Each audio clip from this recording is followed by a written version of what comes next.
We're going to continue with photography today. Today we're talking about point of view, and there's 4 different techniques here. You can experiment with all 4 of them, or choose your favorite one to experiment with, and yeah, just see how different your pictures come out. So here we're not really talking about composition just yet. It's just kind of a photo technique of trying to get a different perspective out of your photographs. Really what you want to get across with your point of view is, as a photographer, you want to grab a perspective of a subject that normally people wouldn't see. So with point of view, you're like getting on the ground looking up, you're getting on top of a ladder looking out of a window looking down, you're tilting your camera because people usually don't look to the side like that. And with forced perspective, you're actually arranging your subjects in a way that kind of alter the perspective of the space, kind of making it look surreal. So here's some examples that I have for you guys. If we look at the slides here, I'll put my toggle on. I have a short description for all 4. Got worm's eye. Now a worm's eye, again, you're down on the ground. It's like kind of a, they call it worm's eye because you're like a worm coming out of a hole looking up. And so what you want to try to do is look for subjects that you normally look down on, okay? Like down on the ground, and reverse that. Get down on the ground and look up at those objects. So if we see some of the examples here, especially like this flower, we would never get that perspective of the flower unless we actually put our camera phone like on the dirt and kind of like hit that little shutter button and take that picture looking up. Same thing with this person here. Usually we look at people face to face. This photographer got down on the ground and even caught an angle or a tilt view, which I'll describe as well. You can combine these sometimes, and just kind of, again, new perspective. You see this a lot in skate photography. If you guys are interested in skating, I don't know, but you'll see that a lot, and photographers do that because they kind of really make the getting down on the ground kind of makes that skater look like he's jumping a lot higher than he is. Just kind of getting that extreme view too, and that kind of like it's an extreme sport, so you kind of have that idea going. I just like this photo here because it was just really interesting. Kind of takes a minute to kind of look at what's going on. It's 2 girls on like monkey bars, hanging, and their hair's hanging down, and you can see this other dude kind of looking this way, and the space is kind of tilted, but that's definitely a worm's eye view, kind of shot at an angle. If you look at that, it's not straight on. It is just kind of you can tell it's edited too, so it's a cool video. Now you can do worm's eye of objects that we normally look up at, like trees. Here we have the Eiffel Tower. I don't know if you're going to Paris anytime soon, but keep in mind that if you're going to take a picture of something that we normally look up at, like a building or a tree, really get close to that subject and get like right next to it, like put a shoulder on it and look up at it, and that will give you more of an extreme angle and make that object look a lot taller than it is. Kind of what's happening here with the Eiffel Tower. They're not like right up next to it because they kind of probably want to fit it in the frame, but you kind of get a better idea of like how tall the Eiffel Tower is, as opposed to maybe other photos that are shot like 50 yards back straight on. So again, it's just kind of extreme angle.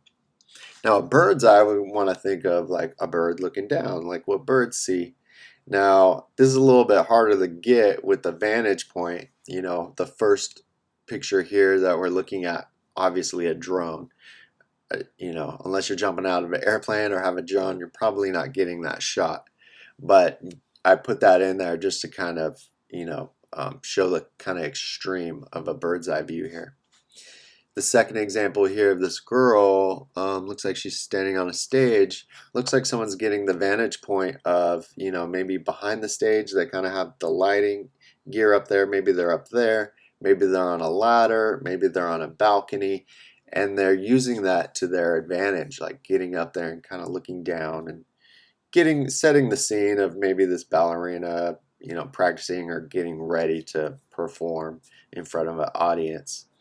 And so, I recommend, keeping safe. I don't want you guys to climb, but standing on a chair sometimes can really get that angle. And here's kind of a good example how simple that would be. Now, it's like a food photo, maybe advertisement, and you got to think like, if I were sitting at this table, you're probably not eye level, but kind of looking down on it. This is really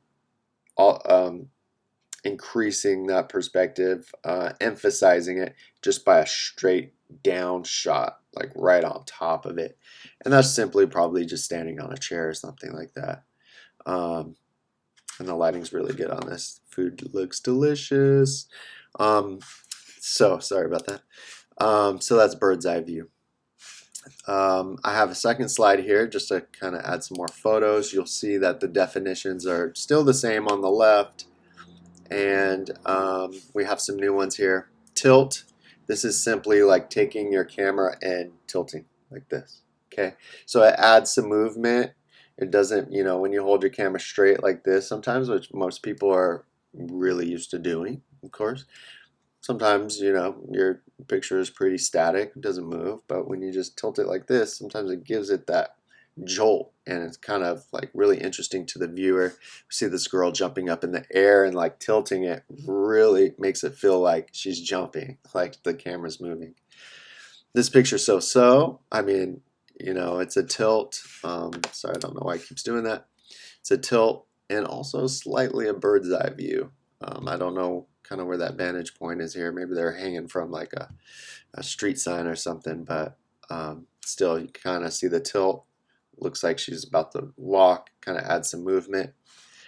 Third one here, it's kind of a landscape. Probably not the best picture. I don't know if landscapes work that well for tilt, but I don't know, just something to look at. Maybe you guys can look at that and go, maybe tilt doesn't work for everything. So yeah, and that's tilt. And if you guys add in worm's eye or bird's eye to that, kind of increases the amount of technique, or can kind of add a little bit more depth into your photography.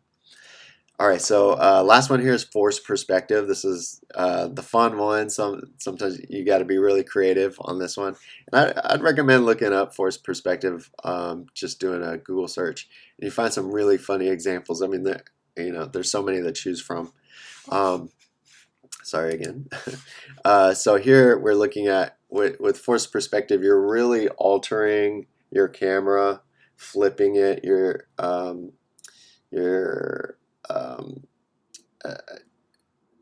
really taking your subjects and positioning them in a way where it kind of alters the physical space. And so it takes a second to kind of figure out what's going on here. You're like, whoa, you're looking at it like, oh, this guy looks like he's hanging from a cliff or something, but then you realize, he's just laying down on train tracks, and the photographer might have taken it straight on and then like rotated the picture, or they might have done it upside down to begin with, who knows. The second one here, this one's probably more self-evident, like she's obviously leaning, we can tell in her shoes right here, but the photographer kind of took that tilt idea and kind of pushed it, like they tilted the background space, but they had their subject move over, so it looked like they're standing straight up. So that's what I'm getting at as far as altering the space.